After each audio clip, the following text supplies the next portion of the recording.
The Last Hero of Nostalgaia releases this week on both consoles and PC. Now, as a fan of the Souls-like genre, I was pretty excited to dive into this self-proclaimed love letter to the Dark Souls franchise.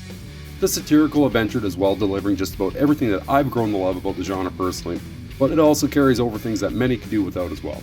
A challenging, familiar, and humor-filled experience awaits players with this one, and it's well worth your time.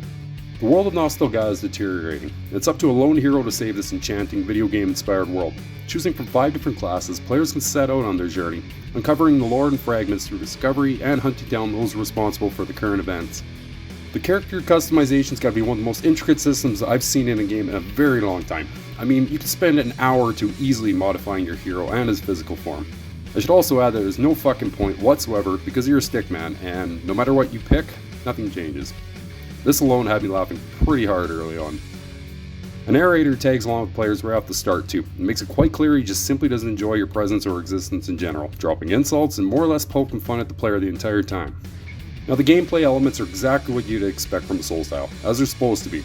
Traversing numerous environments ranging from dungeon corridors and forests to villages and castles, every location is connected through forms of shortcuts and checkpoints. Now I thought the abundance of weapons and armor available were pretty badass. I mean, there's a ton of sets that are clear nods towards other popular video games too, like Halo, Minecraft, and Dead Space. Each carry their own traits and abilities as well, opening the door for a number of playstyles. Now the combat I found to be a bit clunky and offbeat at times, but never unforgiving. The majority of the enemies carried their own attack patterns and designs too, keeping me alert through every area. Rolling, blocking, and stamina conserving are key, which also play into the leveling and stat systems. Once again, following the same footsteps of a Dark Souls game. The retro-infused visual design was equal parts eye-catching and off-putting throughout the adventure. Now I'm not saying it doesn't look great, the areas are far from dull, but just don't go in expecting the same quality as a FromSoft title, and that's more than okay.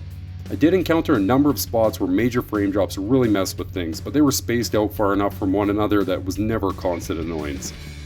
Now, it wouldn't be a good old Souls experience without some intense, large-scale boss fights either. While some were intimidating in design and quite aggressive, others also favored the comedic edge of the game as well. I couldn't help but laugh facing off against an oversized and quite pissed off beast literally prancing around the arena like some sort of fucking ballet rehearsal while trying to rip my head off. There's a number of NPCs scattered through the world to interact with too if you can find them. A few I encountered offered side quests that you can choose to do. Now I think the humor injected into The Last Hero of Nostalgaia is what makes it so special. Like I said earlier, it plays exactly like a Dark Souls game, and that's what it's supposed to do. The developers showed very early on where their passion for the series lies, and I think they did a great job paying tribute to it. The many references towards other games were cool to discover, and the writing in general comes off as something Mel Brooks would deliver. If you're a fan of the genre or new to it all, I recommend checking this one out.